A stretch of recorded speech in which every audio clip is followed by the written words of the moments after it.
ദേവസ്വം ബോർഡിൻ്റെ പുതിയ പ്രസിഡൻ്റായിട്ട് ഇപ്പോൾ കെ ജയകുമാർ വരും. ഇതാണ് ഇപ്പോൾ ചർച്ചയിൽ നിൽക്കുന്നത്. പക്ഷേ അതിനപ്പുറത്തേക്ക് മറ്റൊരു കാര്യമുണ്ട്. സ്വർണ്ണ കവർച്ചയുമായി ബന്ധപ്പെട്ട് ഏതാണ്ട് പത്മകുമാർ അറസ്റ്റിലാകും, അതിനുശേഷം വാസു അറസ്റ്റിലാകും, പിന്നീട് ഒരു ദേവസ്വം ബോർഡ് പ്രസിഡന്റ് കൂടി അറസ്റ്റിലാകുമെന്നുള്ള വാർത്തയും കേൾക്കുന്നു. അങ്ങനെയാണെങ്കിൽ നമ്മൾ ഞെട്ടിക്കുന്ന കുറേ കാര്യങ്ങൾ ഇനി അറിയാൻ പോകുന്നു എന്നല്ലേ അർത്ഥം? തീർച്ചയായിട്ടും അതിനകത്ത് ഇപ്പം ഇതിനകത്ത് വരുന്നൊരു വിഷയം എന്ന് പറഞ്ഞാൽ സിനുജി പറഞ്ഞതുപോലെയൊക്കെ നടക്കാൻ സാധ്യതയുണ്ട്. കാരണം അവർ ഇപ്പം 3 പ്രതികളാണല്ലോ കസ്റ്റഡിയിലുള്ളത്. അതെ, ഒരാളെ പ്രതി ചേർത്തിട്ടുണ്ടെന്ന് പറയുന്നു, ആരെ? വാസുവിനെ. വാസു, അദ്ദേഹത്തിനെ അറസ്റ്റ് ചെയ്തിട്ടില്ല. ഇവരെ 3 പേരെ ഒന്നിച്ചിരുത്തി ചോദ്യം ചെയ്താൽ മാത്രമേ ചില കാര്യങ്ങൾക്കകത്ത് വ്യക്തത ഉണ്ടാകത്തുള്ളൂ.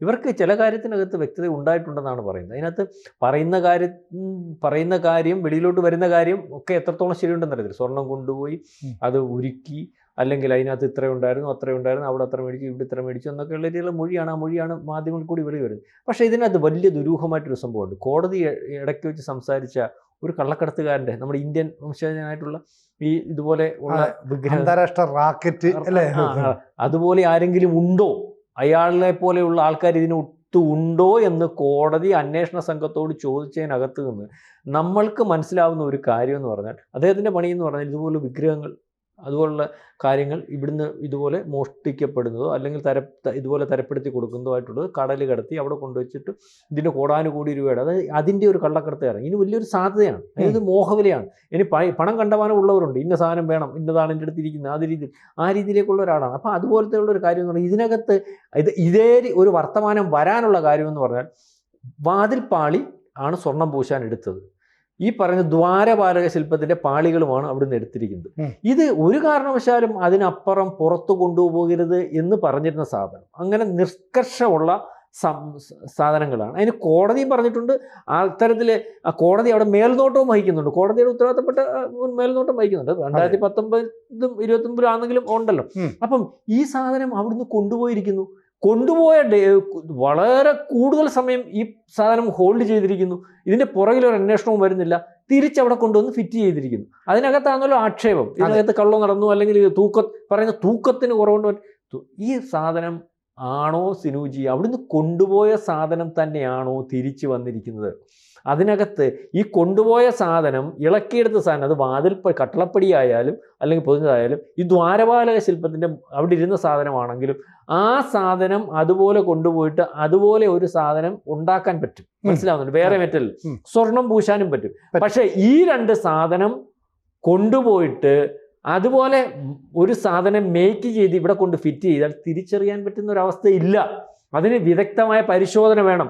പക്ഷേ അങ്ങനെ മാറ്റിയിട്ടുണ്ടെങ്കിൽ ആ വാതിൽപ്പടിയിൽ ഇരിക്കുന്നതും ദ്വാരപാല ശില്പത്തിൻ്റെയും അവിടുന്ന് ഇളക്കിക്കൊണ്ടുപോകുന്ന പാളികൾക്ക് മോഹവിലയാണ്. നമ്മൾ വിചാരിക്കുന്നില്ല 1000 കോടിയോ 2000 കോടിയോ 3000 കോടിയോ ഇത് വേണമെന്ന് വെച്ചാൽ കിട്ടുന്നൊരവസ്ഥയുണ്ട്, കടൽ കടന്നാൽ കിട്ടുന്നൊരവസ്ഥയുണ്ട്. ഇതിനെപ്പറ്റിയാണ് ഇപ്പൊ കോടതിക്കും സംശയമുള്ളത്.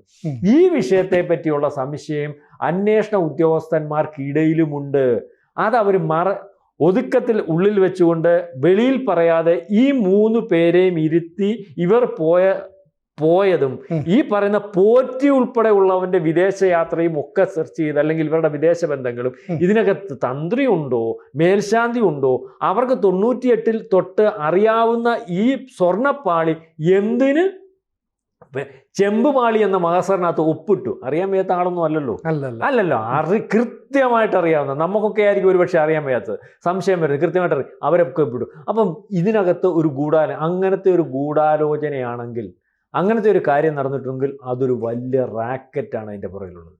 അതൊരു വലിയ ഗൂഢസംഘമാണ് അതിൻ്റെ പുറകിൽ. അതുകൊണ്ട് തന്നെയാണ് ഇവിടുന്ന് അതിനകത്തും ഒരു സംശയം ജനിപ്പിക്കുന്ന ഒരു കാര്യം. നമുക്കിതിനകത്ത് പറയുന്നതിന് കുഴപ്പമൊന്നുമില്ല. നമ്മൾ ഇതേപോലെ കടൽ കടക്കാൻ സാധ്യതയുള്ളതും മോഹവിലയിൽ കോടികൾ കിട്ടുന്നതുമായിട്ടുള്ള ഒരു സാധനം തന്നെയാണ് ഈ പറയുന്ന പോലെ ഈ കൊടിമരത്തിൻ്റെ മുകളിലിരുന്ന വാഹനം. ആ വാഹനത്തിനകത്തൊരു വിഷയം വന്നപ്പോൾ ആ വാഹനം എൻ്റെ കയ്യിലുണ്ട്, ഞാൻ തന്നേക്കാമെന്ന് പറഞ്ഞ് നിരൂപാധികം കൊണ്ടുവന്ന് സാഷ്ടാംഗം വയ്ക്കാൻ നിൽക്കുന്ന ഒരു തന്ത്രിയെ നമ്മൾ കണ്ടത്. തന്ത്രി നമ്മൾ വിശ്വസിക്കുന്നു അദ്ദേഹം സത്യസന്ധനാണ്, അല്ലെങ്കിൽ നല്ലവനാണ്, മേൽശാന്തി നമ്മൾ അദ്ദേഹം അയ്യപ്പൻ്റെ ദാസൻ. എന്നാൽ അയ്യപ്പൻ്റെ ദാസനാണെങ്കിലും ശുദ്ധനാണെങ്കിലും, അല്ലെങ്കിൽ ഈ പറയുന്ന പോലെ ഒന്നും മോഷ്ടിക്കാൻ താല്പര്യം ഇല്ലാത്ത ആളാണെങ്കിലും, അങ്ങനെ മോഷ്ടിക്കുന്നവരെ ഇഷ്ടമില്ലാത്ത ആളാണെങ്കിലും ഈ ഒരു വിഷയത്തിനകത്ത് അവർ എന്തിനു ഒപ്പിട്ടു? അവർക്ക് പറയാമല്ലോ. ഇപ്പോൾ തന്ത്രി പറഞ്ഞാൽ തന്ത്രി ആര് ചോദ്യം ചെയ്യും? മുഖ്യമന്ത്രിക്ക് ചോദ്യം ചെയ്യാൻ പറ്റുമോ? ഇല്ല. ആർക്കെങ്കിലും പറ്റുമോ? തന്ത്രി ഇത് പറഞ്ഞിട്ട് വെളിയിലിറങ്ങി വന്നാൽ പറഞ്ഞാൽ പോരെ? ഒരു മാധ്യമങ്ങളെ വിളിച്ച് തന്ത്രിയെ സംരക്ഷിക്കാൻ ഒരു സമൂഹം മൊത്തം ഉണ്ട്, അതെ. അല്ലെങ്കിൽ എല്ലാവരും ഉണ്ടാവും. അപ്പൊ ഈ തന്ത്രി ഉൾപ്പെടെയുള്ളവർ പണം കിട്ടിക്കഴിഞ്ഞാൽ എന്തും ചെയ്യും എന്നുള്ളൊരു ബോധ്യം നമുക്ക് തന്നെ വരുന്നു. മാത്രമല്ല അവർക്ക് അവരുടെ ഒരു അധികാരം ഉപയോഗിച്ചിട്ട് ഇപ്പൊ കേരളത്തിന് പുറത്തേട്ട് പോയിട്ട് പൂജാതി കർമ്മങ്ങളൊക്കെ ചെയ്ത് വൻതോതിൽ പണം കിട്ടും. അവിടെ ഈ അയ്യപ്പൻ ശബരിമലയായിട്ട് ബന്ധപ്പെട്ട എന്തെങ്കിലും അവരുടെ മുമ്പിൽ കാണിക്കുകയോ അല്ലെങ്കിൽ ഈ പറയുന്ന ഈ ദ്വാരപാല ശില്പത്തിൻ്റെ പാളികൾ അവിടെ കൊണ്ടുപോകുന്ന വഴിക്കൊന്ന് കാണിക്കുകയൊക്കെ ചെയ്താൽ പണം കിട്ടുമെന്നൊരു ധാരണ വന്നാൽ ഇവരെന്തും ചെയ്യും എന്നുള്ളൊരു ധാരണ നമുക്ക് എന്തും ചെയ്യും എന്നുള്ള ധാരണ നമുക്ക് ഉണ്ടാകുന്നതിനകത്ത് നമ്മൾ ദീർഘമായിട്ട് അതിനകത്തോട്ട് ഇറങ്ങി ചെന്നാൽ അത് മനസ്സിലാവുന്ന ഒരു അവസ്ഥയിലേക്കും പോകും. നമ്മൾ പറയാതിരിക്കുന്നതിനകത്ത് കാര്യമൊന്നുമില്ല. മനസ്സിലാവുന്നുണ്ടോ? പറയാതിരിക്കുന്നതിനകത്ത് കാര്യമില്ല.